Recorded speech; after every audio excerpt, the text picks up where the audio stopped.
Okay, Bob Colt here, continuing conversations. We're doing this virtually now so that people can see in a little different format and still appreciate the information and knowledge that's shared from people in the Lansing School District. And I am joined by my favorite superintendent, and I have known many of them in the Lansing School District, Sam Sinicropi. Sam, welcome. I've got to start with the toughest question I could possibly ask you. How's it going in the Lansing School District? How is it going? It's going pretty good, as a matter of fact. We are all screen to screen, as everyone knows, and we are modifying our schedule actually starting today.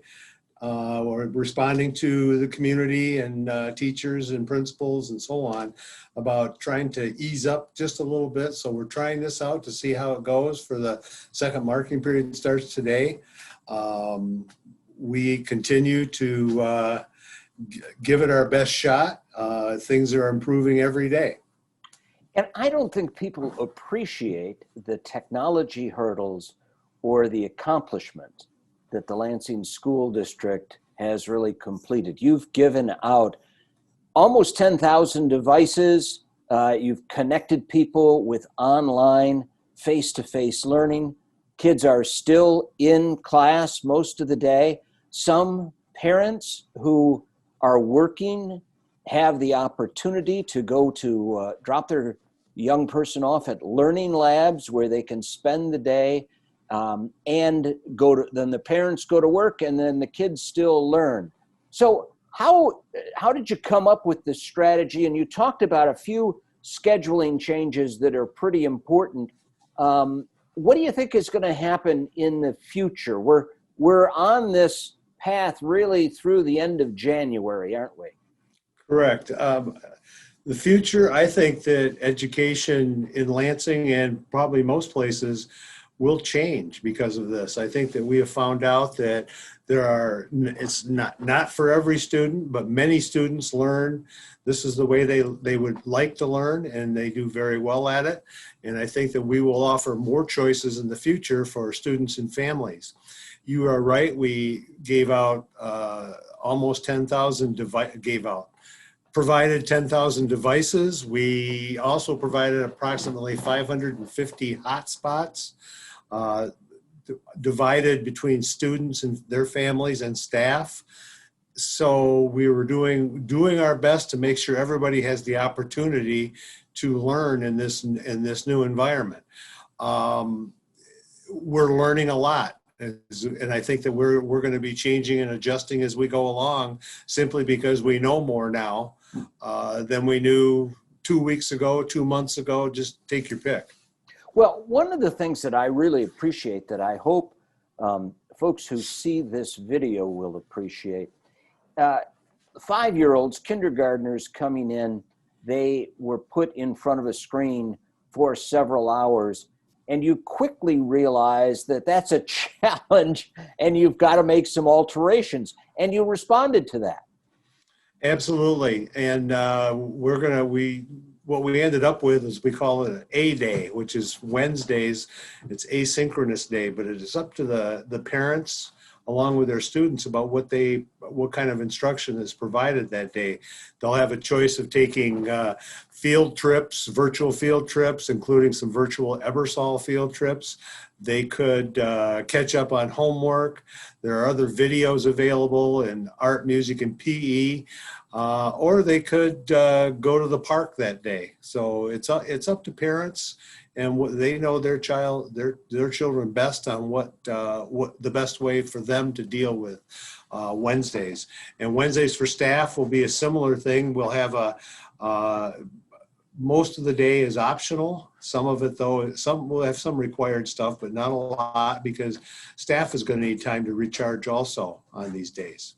And in the meantime, all of the construction work at the physical schools is going on so that when kids do come back, the construction progress that was really scheduled under the bond proposal and even the sinking fund renovations that are planned those are going to make the facilities so much better, and you have to adapt them a little bit now in this post-COVID-19 environment, whenever that would happen. Absolutely. If you have not been past Everett High School in a while, you ought to take a drive past there and see the construction projects that are actually getting much closer to completion maybe than they would have been if the kids were in school right now, or in the actual physical buildings right now. And also things you don't see necessarily, but we have new roofs put on at Beekman Center and Sexton, which were quite some intense projects. A lot of parking lots and sidewalk repairs happened. We're very excited about that, and still very thankful for the community in Lansing that's provided us with these bond project and the sinking fund project. So when the kids actually do come back and the staff is back full-time, the staff is teaching now. Many teachers are teaching right from their classrooms at the school that they're assigned with. But when the kids come back, they'll see new and improved schools, and we wouldn't have had to do the construction while people were there. So that's a great thing.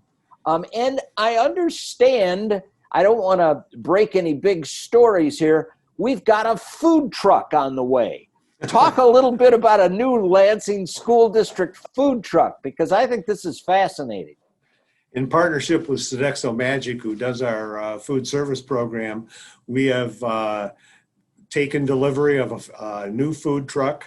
It's to be used for different events at different schools. It could be used in lots of different ways, but part of that is because I don't want to get too technical, but we had some extra money in our food service accounts in order to do that, and we're very excited about that. It also could serve as a mobile kitchen if we have any issues in the future, say at a school loses power, for example. We would certainly dispatch the food truck over there, still serve the students hot meals.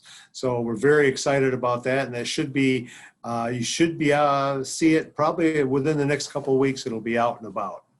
You know, it's fascinating that we talk a little bit about this, because the school district recently went through an audit, a financial audit, and one exception was from the auditors that there was a lot of money in the food account. And really, we continue to feed kids all the time, but we may be able to afford a number of food trucks, which would be great in the future to move around the district. That's a good thing. I would say, I'll say maybe to a number of food trucks. We'll see how this one works out right now. But yeah, and you know, you mentioned our audit, and it's we had a nice clean audit. Our only exception, as you said, was we had too much money in our food service fund balance. So, and part of that is not because we're serving less food. It's the efficiencies that we have within our food service department. So we're looking forward to figuring out what we can do. There'll be a new addition at Sexton High School's cafeteria that'll be probably completed next summer. So we're very excited about some of the changes. Well, Sam, while we're there, let's talk a little bit about the audit and the numbers, which really turned out to be pretty good. Most school districts were concerned about cuts, and in the COVID-19 environment, obviously there was a great concern of whether or not we would have enough money. But the school district put aside a pretty significant fund balance that you were able to draw upon for needs, and it looks like, optimistically, funding will be positive in the future. I would say for certain that would be this year. We are going to do, I'll say very well, better than expected, that's for sure. And part of that is extra funding that came from the state that we weren't relying on. It also came from some of the federal grants we received because of the coronavirus and other things that have gone on. So we're trying to be good stewards for the school district. This is probably the 10th year in a row that we've had a sound audit, and they call it a clean audit. So there were no exceptions and no glaring problems. Well, and let's talk a little bit, funding for schools is really based on student count. And it's always challenging in an environment where kids are connected as opposed to directly being in a classroom. But we're 10,000 plus in the Lansing School District, and those numbers of student enrollment are actually better than projections. They were better than projections, and plus this year, due to a different way the state is allowing counts, and some of the legislation that came through, we'll actually have even more than what we had expected just because of how the state is counting students this year. And it's just very different whether you're online and with all the other issues that have gone on in our world these past 9 months. You know, and we have had some losses in the Lansing School District family of life. And not to say anything is COVID related, Mike Smith, the athletic director at Everett High School, recently passed away. Not a COVID issue, but certainly we will all miss Coach Smith in the Lansing School District, won't we? I would. That's absolutely true. And one of the interesting things that's happened, I think, in the world right now is that we've all lost neighbors, friends, relatives, and it's very hard to get together and to be able to mourn together in that. And Mike Smith, not only a great coach, a great person, will be sorely missed in this school district.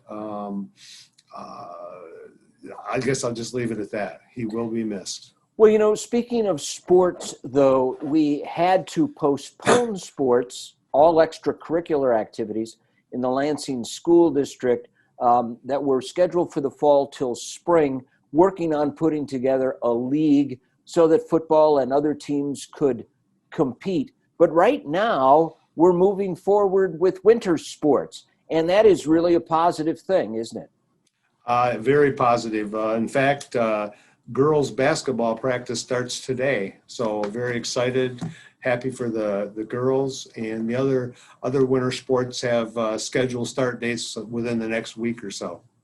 Well, all of those extracurricular activities really kind of bring the school district together. Folks do want some contact. We still have to be safe and socially distant and wash our hands and take care of all of those other precautions that occur.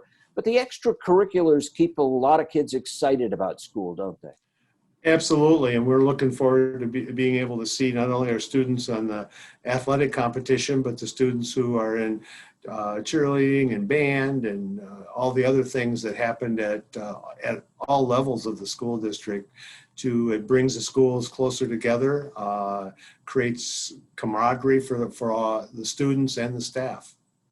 Well, Sam Sinicropi, Lansing School District Superintendent, thank you for joining me today in this conversation. Let me just ask you, is there anything else you want Lansing School District families to know? I guess, as I tell the staff all the time, we need to be patient with each other, patient with ourselves. If you have questions or concerns, just let us know and we'll try to respond to them as best we can. And I can't help but notice that you are participating in No Shave November. Oh, yeah.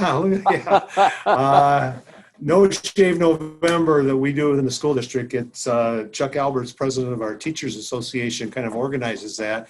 And it's to provide winter clothing, coats, hats, boots, mittens, and so on for our students that may need them. So there's probably 40 or 50 of us within the school district who are looking like me today, which is, this is 9 days in. We started November 1st.